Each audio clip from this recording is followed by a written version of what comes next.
அனைவருக்கும் வணக்கம். இன்று எம்ஜிஆர் அவர்கள்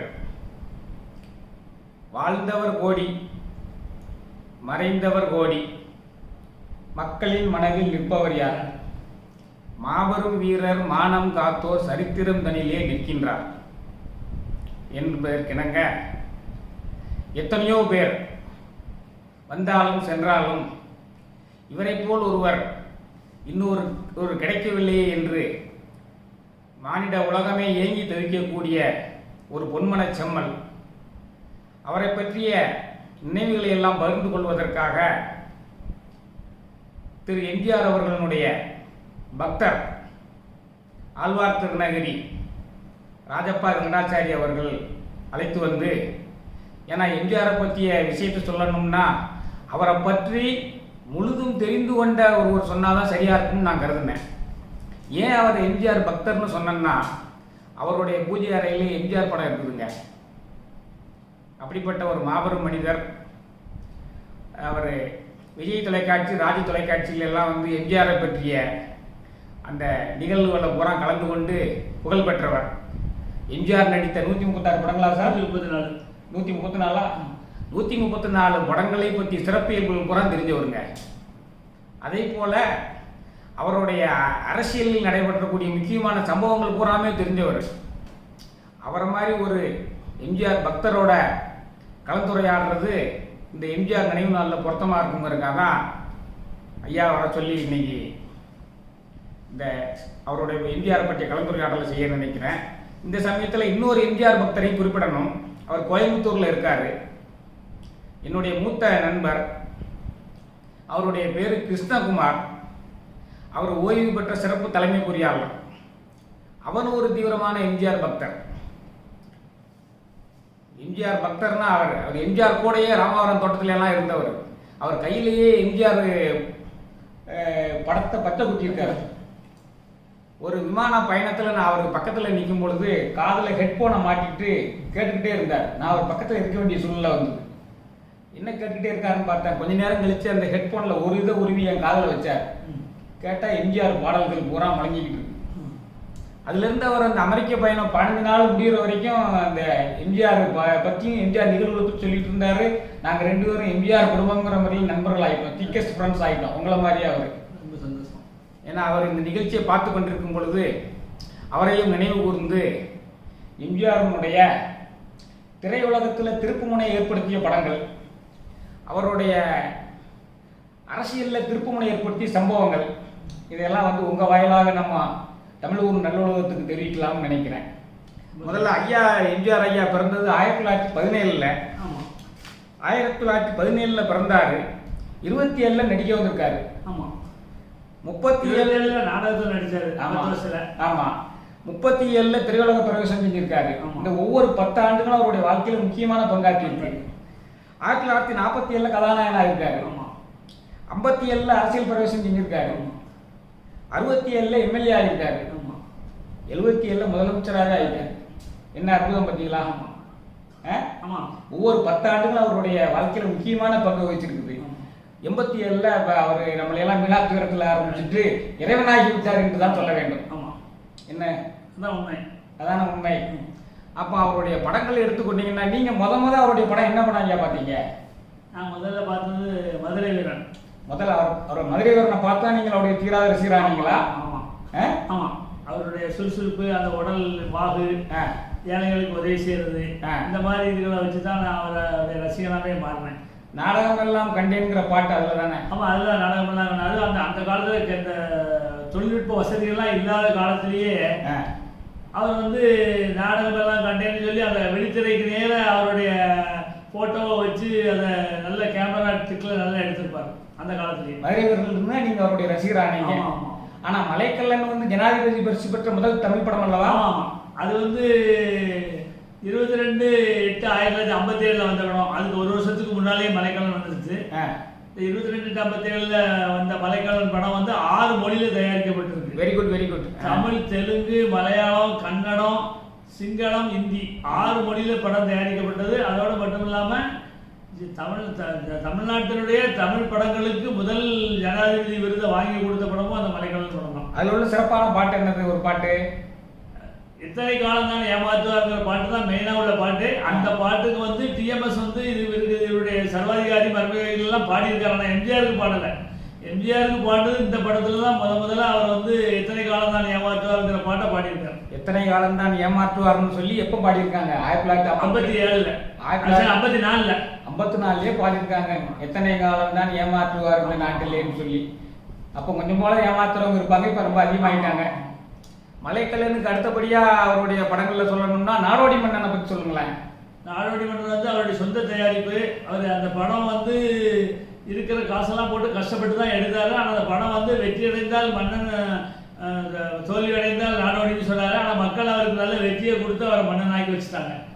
அதோடு மட்டும் இல்லை, அந்த படத்தில் குறிப்பாக எம்என் ராஜ்கிட்ட ஒரு வசனம் பேசும்போது எம்என் ராஜும் வந்து என்ன நம்புகிறாயான்னு கேட்பாரு. நான் மட்டும் என்னன்னா உங்களை இந்த நாடே நம்புகிறது பாரு. இதெல்லாம் பின்னால் அரசியல் பிரவேசத்துக்கு அவருடைய ஒரு எடுத்துக்காட்டு. அதோடு மட்டும் இல்லாமல் அதே படத்தில் நானே போட போறேன் சட்டம், நாடு நலம் பெறும் சட்டம்னு பாடியிருக்காரு.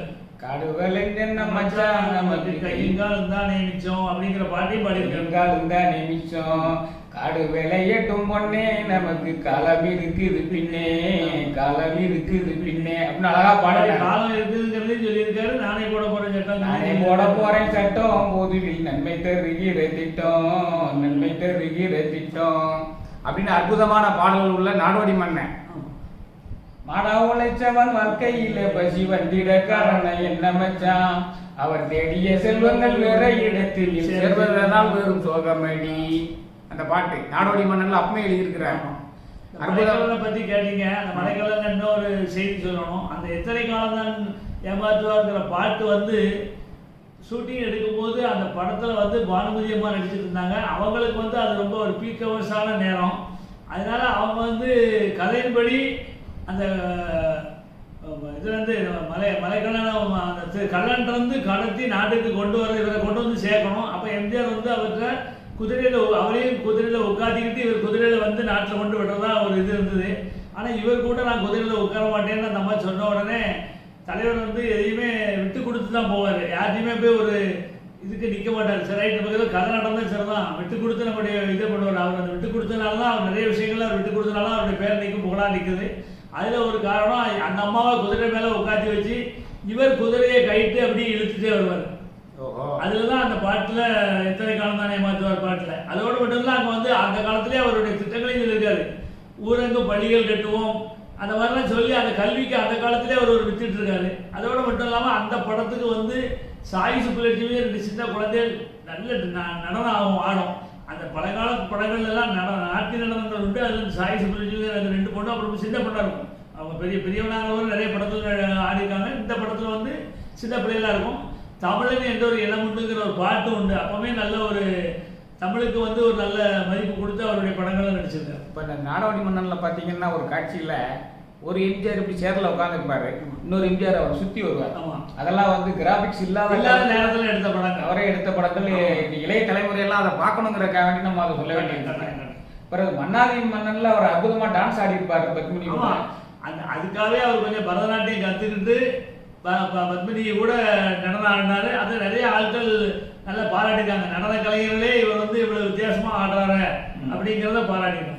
பிறகு குடியிருந்த கோயில்ல வேற அந்த பஞ்சாபி டான்ஸ், குடியிருந்த கோயில்ல அந்த பஞ்சாபி டான்ஸ் ஆடுறதுக்கும் அவர் தனியா கற்றுக்கிட்டாரு. அப்போ கூட அந்த பாட்டில் ஆடுறது எல் விஜயலட்சுமி.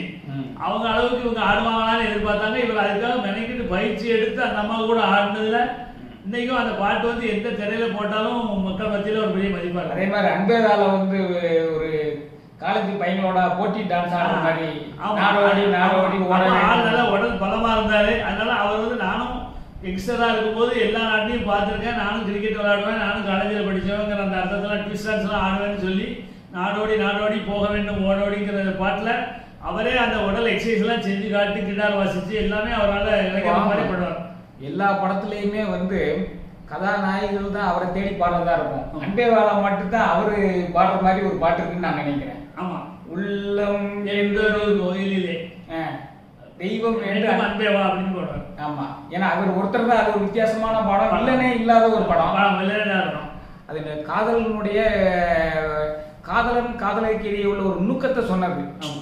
அந்த இருவரும் அதாவது ஒருத்தருக்கு ஒருத்தர் ஒரு புரிந்து அந்த காதலி வந்து இவருடைய இதுகளை புரிந்துக்கிடாம ஒருத்தருக்கு ஒருத்தர் ஏமாற்றி அதனுடைய காதல் ஃபெயிலியர் ஆகிட்டுங்கிற மாதிரி அவங்க கடைசி வரைக்கும் கொண்டு போவாங்க. ஆனால் கடைசியில் அவருடைய நண்பர் வந்து இவர் தான் விரும்புகிறான்னு தெரிஞ்ச உடனே அவரே தன்னுடைய திருமணத்தை விட்டு கொடுத்து நண்பருக்காகவே திருமணத்தை வைப்பார். அதோடு மட்டும் இல்லாமல் அந்த படத்தில் வந்து அவர் ஒரு பெரிய பணக்காரர். தன்னுடைய பங்களாலேயே இதில் வந்து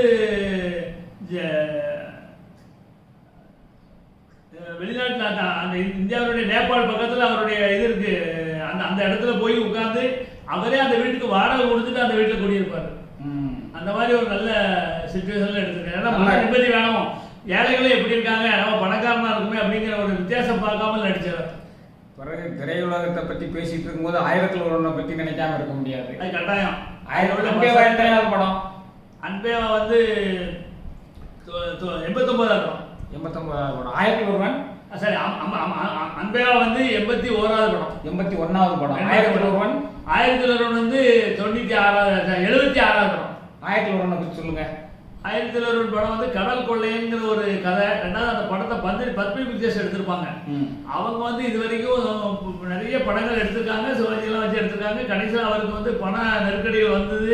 அவங்க ஃபேமிலியே கொஞ்சம் ஒரு தடம் புரண்ட நேரத்தில் ஒருத்தருடைய ஒரு அறிவுரையை கேட்டு புரட்சி தலைவர் இந்த படத்தை நடித்து தரணும்னு கேட்டவுடனே இவரும் நம்மளை வச்சு இது வரைக்கும் படமே எடுக்கலை, அதனால் இவருக்கே நடிக்கணுங்கிற அந்த ஒரு கெட்ட எண்ணங்கள்லாம் இல்லாமல் யார் வந்து உதவின்னு கேட்டாலும் செய்யக்கூடிய ஒரு தன்மையில் உள்ளவர் தான் புரட்சி தலைவர் எம்ஜிஆர்.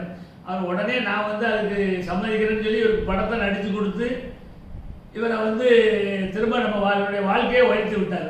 அப்போ அந்த படத்தில் வந்து நிறைய வந்து அந்த கடல் கொலைக்காரங்கிற பேரை கொஞ்சம் மாற்றணும்னு சொல்லும்போது ஆர்கே சண்முகம் தான் அந்த படத்துக்கு கதை வசனம் தான்.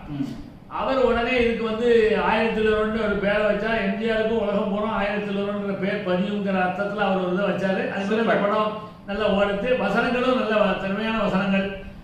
நம்பியார் இவரும் ஒரு போட்டி போடும்போது அவர் நான் வந்து தோல்வியே அறிந்ததில்லைப்பா நம்பியார். உடனே எம்ஜிஆர் நான் வந்து என்னுடைய எதிரிகளுக்கு தோல்வியை பரிசீலித்தே பழக்கப்பட்டவன் பாரு.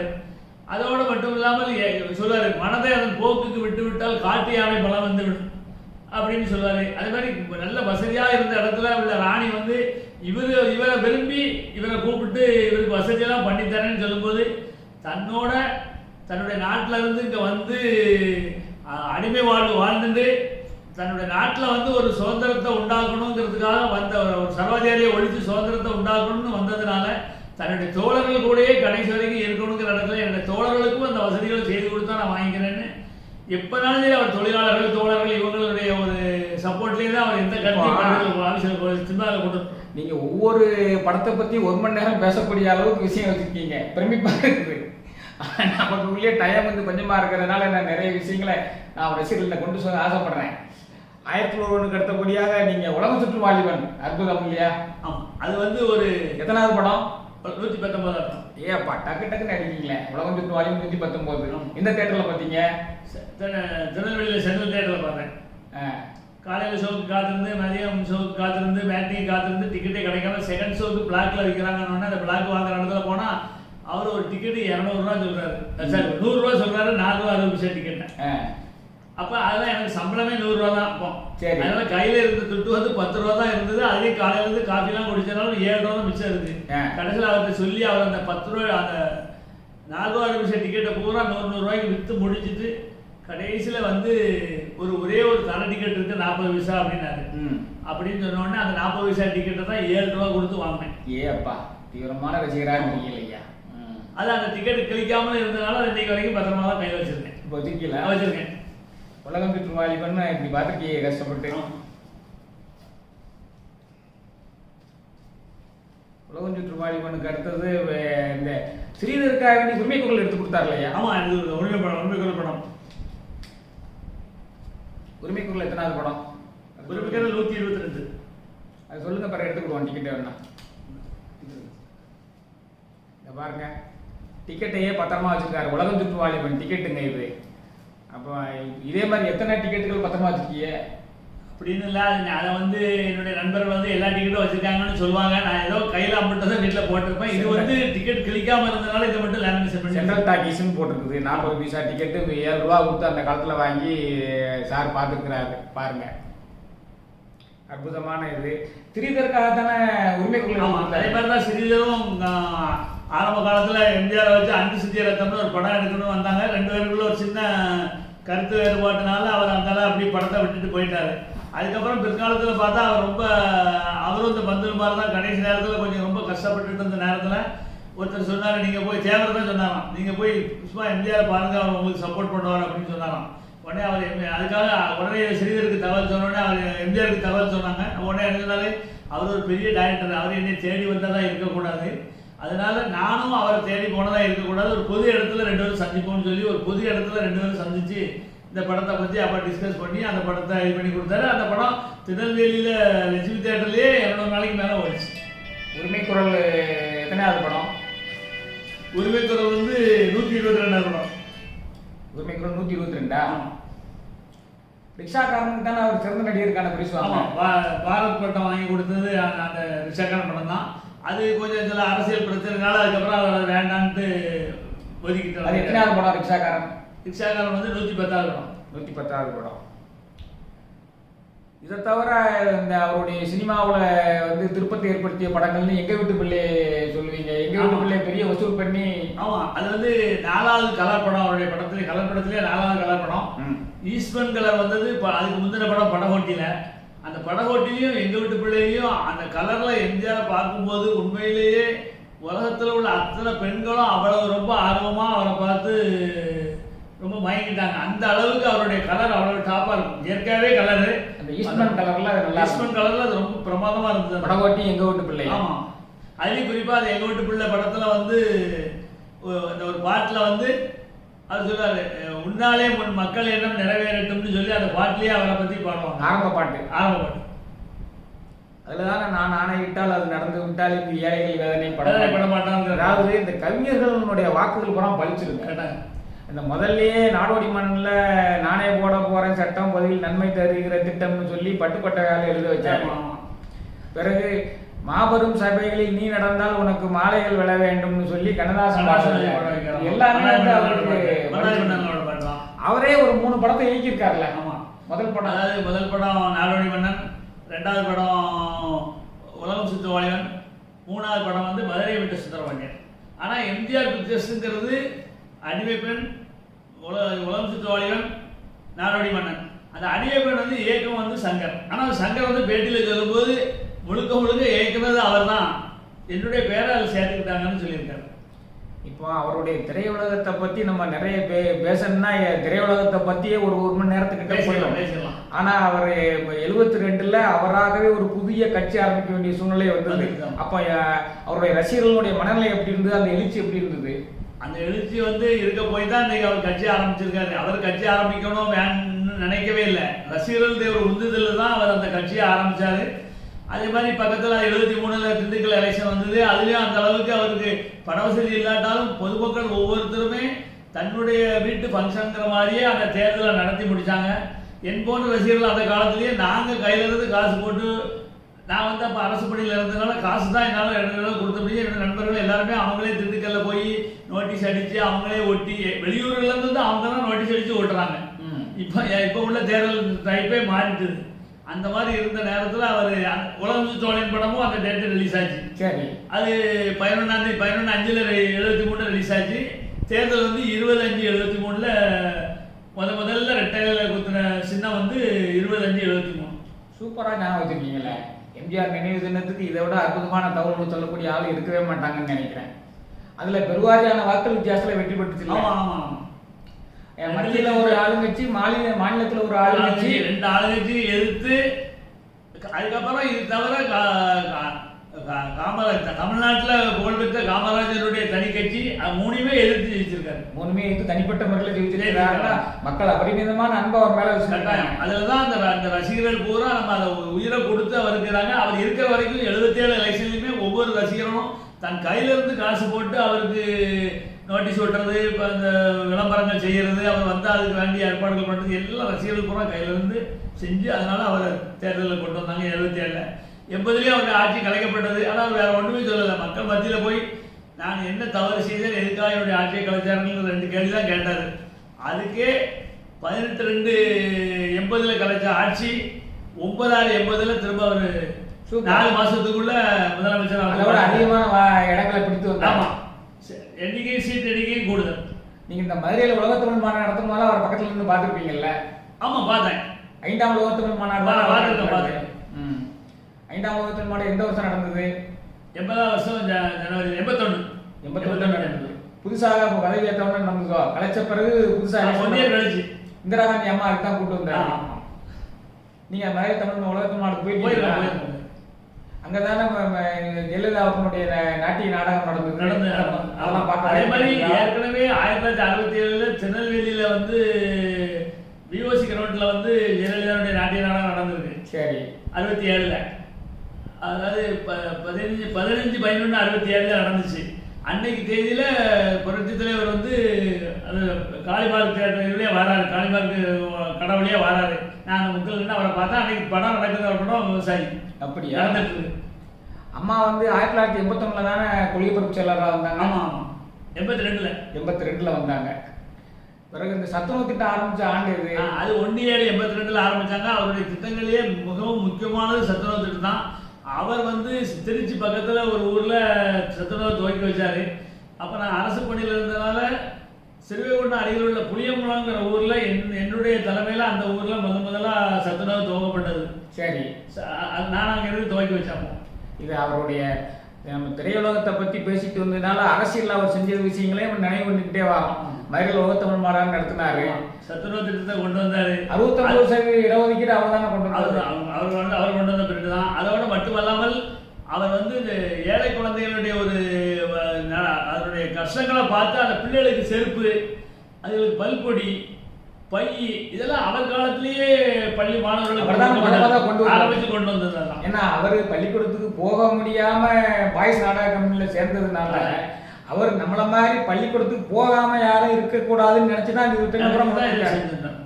பிறகு அவருடைய வீட்டுக்கு போயிருக்கீங்களா ராமாவரம் தோட்டத்துக்கு? இப்போ ரீசெண்டாக தான் போயிருக்கேன். 2006 தான் அவருடைய பங்களா அந்த தோட்டம் ராமாவரம் தோட்டத்துக்கு போனேன். அவங்க தோட்டத்தில் விஜயன் ஒருத்தர் இருந்தார்.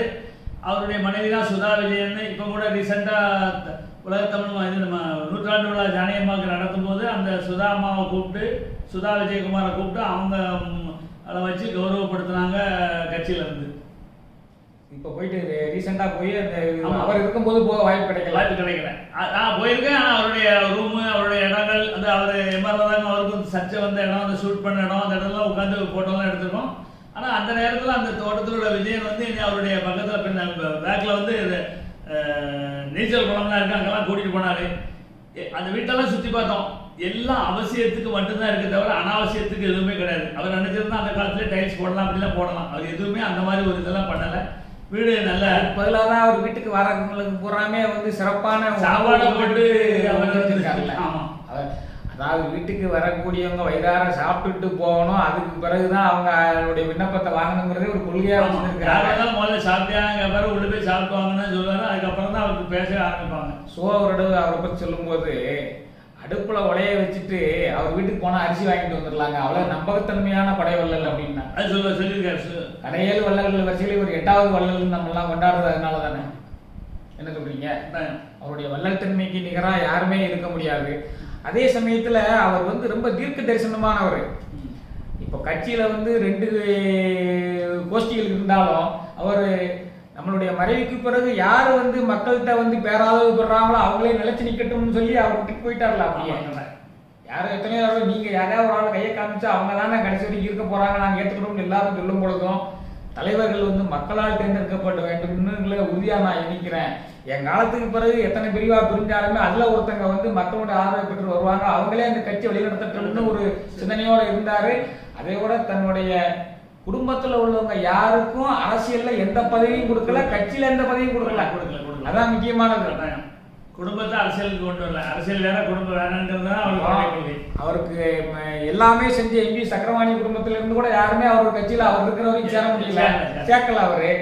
அரசியல் வேறு குடும்பம் வேறுங்கிறதுல சரியான நிலைப்பாடு எடுத்திருந்தார் இல்லையா? அதே மாதிரி அவருடைய காலத்துக்கு பிறகுதானே ஜானகியம்மா வந்தாங்க, அவர் இருக்கும்போது வரவே இல்லை.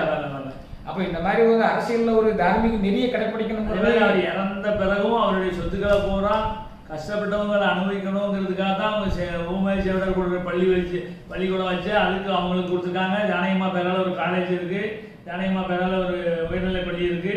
அந்த மாதிரி பல கல்வி ஸ்தாபனங்களுக்கு அறக்கட்டளைக்கெல்லாம் அவர் தன்னுடைய சொத்துக்களை உயிர் எழுதி வச்சுட்டு போயிட்டார். யாரும் அரசியலில் சம்பாதிச்ச தொட்டியோ சினிமா தயாரித்த துட்டுகளையோ யாரும் அனாவசியமாக அவங்க குடும்பத்துக்கு தான் செலவழிப்பாங்க. ஆனால் இவர் யாருக்குமே குடும்பத்துக்கு அது செலவழிக்கல.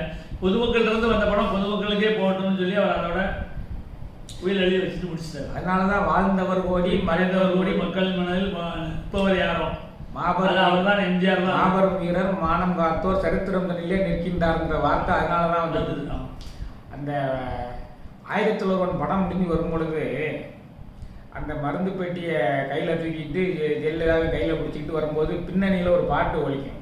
எப்போவுமே எம்ஜிஆரை பற்றி நினைவு வரும் பொழுது எனக்கு அந்த பாட்டு தான் ஞாபகமே வந்துட்டு இருக்கும். புண்பட்டோர் நோய் தீர்க்க புறப்பட்ட புகழ்மணியே, பண்பட்டோர் மத்தியிலே பகலவன் போல் நீ இருந்தாய், அஞ்சிட்ட கோலை நெஞ்சும் அனல் வீரம் பொங்க வைத்தாய், அன்பு மனம் கொண்டவனே